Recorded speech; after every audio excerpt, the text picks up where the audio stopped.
Assalamualaikum warahmatullahi wabarakatuh. Hai everyone, perkenalkan nama saya Abdul Goni dan di sini saya tidak sendiri, tentunya saya bersama dengan teman-teman saya.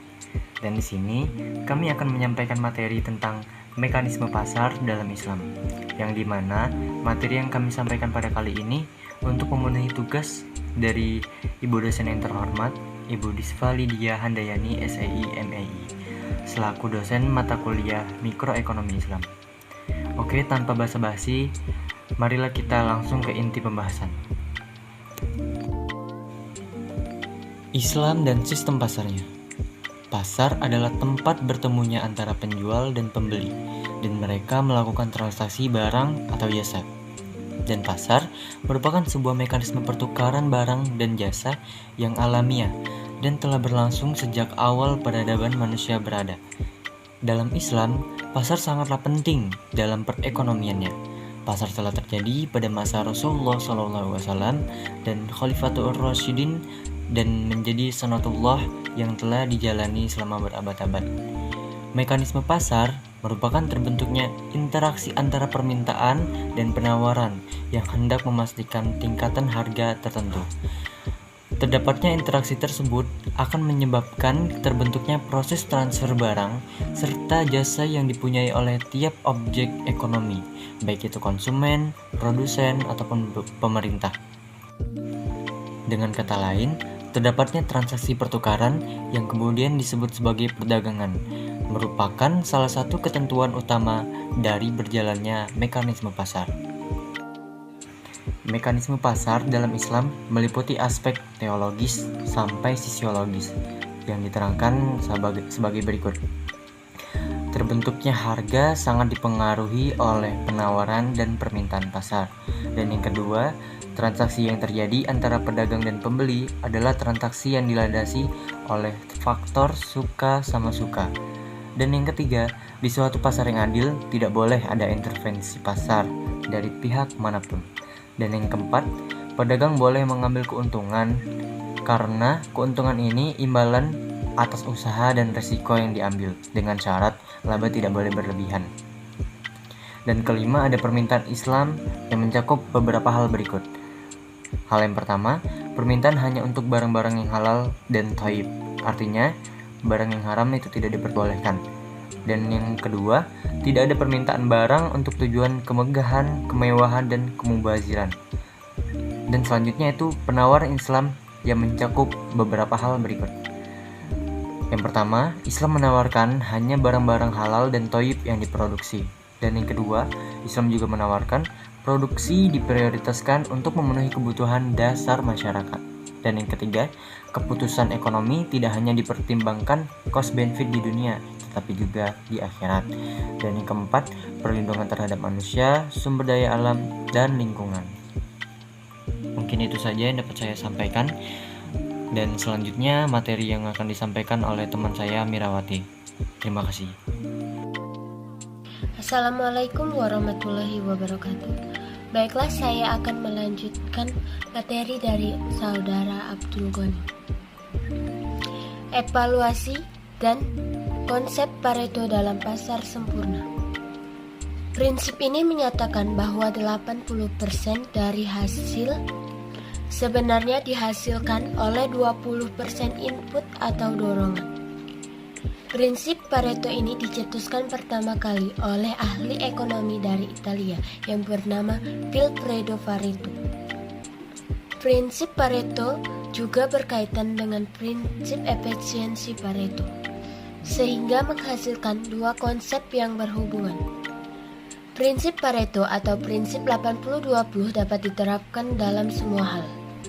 Misalnya, yang pertama, 80% keluhan dari pelanggan muncul dari 20% produk atau jasa. Yang kedua, 20% dari produk atau jasa mencapai 80% dari keuntungan. Selanjutnya, pasar sempurna. Pasar persaingan sempurna adalah pasar yang meliputi penjual dan pembeli dengan jumlah yang banyak. Dengan catatan, kedua belah pihak tersebut tidak bisa menentukan harga, sebab harga sudah ditentukan oleh pasar itu sendiri. Selanjutnya adalah teori pertukaran dalam ekonomi. Teori pertukaran adalah hukum terjadinya perpindahan hak milik seseorang kepada orang lain dengan pergantian yang pasti, baik secara tunai maupun tidak tunai. Dalam teori pertukaran terdapat 3 ciri yang sangat menentukan terbentuknya pertukaran, yaitu: yang pertama, ada dua belah pihak yang saling berniat menukarkan barang.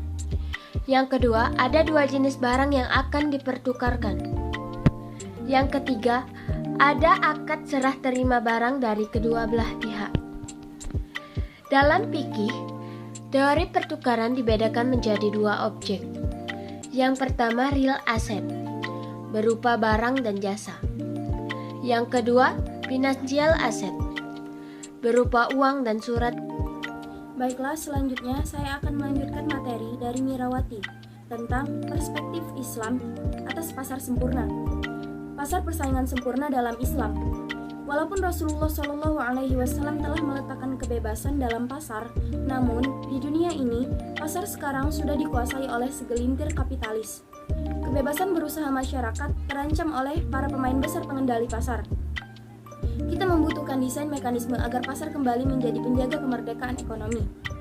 Ibnu Khaldun, seorang ulama terkemuka yang membela kebebasan berusaha di dalam pasar, dalam Muqaddimah, terlihat berpendapat bahwa ekonomi dan peradaban akan berkembang bila bisnis dan perdagangan berjalan baik dalam pasar terbuka. Konsep pasar dalam Islam adalah sodako atau pemberian untuk ummah, artinya untuk masyarakat muslim. Sama seperti masjid. Persamaan ini ditunjukkan ketika Rasulullah SAW hijrah ke Madinah. Di Madinah, fasilitas publik yang pertama kali dibangun adalah masjid dan pasar. Oleh karena itu, dalam tradisi Islam yang khas, pasar mempunyai ciri-ciri sebagai berikut.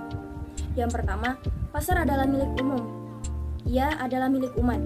Yang kedua, tidak ada seorang pribadi pun yang berhak mengklaim suatu tempat di pasar sebagai milik pribadinya, walaupun ia sanggup membayarnya. Yang ketiga, orang berhak untuk masuk dan keluar dari pasar dengan bebas untuk membuka dagangannya. Namun, ketika ia sudah selesai menjual semua dagangannya, ia harus membiarkan orang lain menggunakan tempat tersebut. Yang keempat, setiap orang dapat membuka dagangannya tanpa membayar kepada siapapun. Yang kelima, jika seseorang sudah selesai melaksanakan aktivitas jual belinya, orang lain dapat menggantikannya di tempat tersebut dengan gratis. Selanjutnya, mekanisme pasar dalam distribusi pendapatan. Distribusi adalah klarifikasi pembayaran berupa sewa, upah, bunga, modal, dan laba yang berhubungan dengan tugas-tugas yang dilaksanakan oleh tenaga kerja, modal, dan pengusaha-pengusaha. Dalam proses distribusi, penentuan harga yang dipandang dari penerima pendapatan dan bukan dari sudut sisi pembayaran biaya-biaya. Distribusi pendapatan merupakan suatu proses pembagian atau pembagian hasil penjualan kepada faktor-faktor produksi yang ikut menentukan pendapatan. Sementara kekayaan diartikan oleh Winardi sebagai segala sesuatu yang berguna dan digunakan oleh manusia. Istilah ini juga digunakan dalam prinsip dan kebenaran Islam. Istilah ini juga digunakan dalam prinsip dan kebenaran keadilan. Selanjutnya, distribusi dalam pandangan ekonomi Islam. Baik distribusi pendapatan maupun kekayaan sangat berpengaruh pada kesejahteraan masyarakat. Hal ini sering dengan tujuan dasar Islam, yaitu mensejahterakan pemeluknya di dunia dan di akhirat.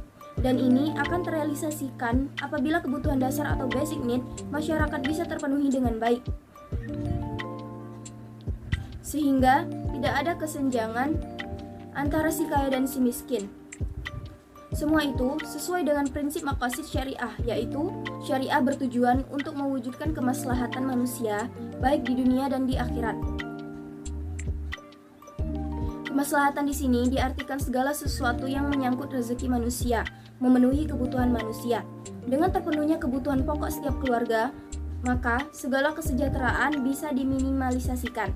Oleh karena itu, Islam berusaha menegakkan distribusi yang adil pada masyarakat dan sangat mengecam pada peredaran harta yang hanya terkonsentrasi pada sekelompok orang saja. Terima kasih. Wassalamualaikum warahmatullahi wabarakatuh.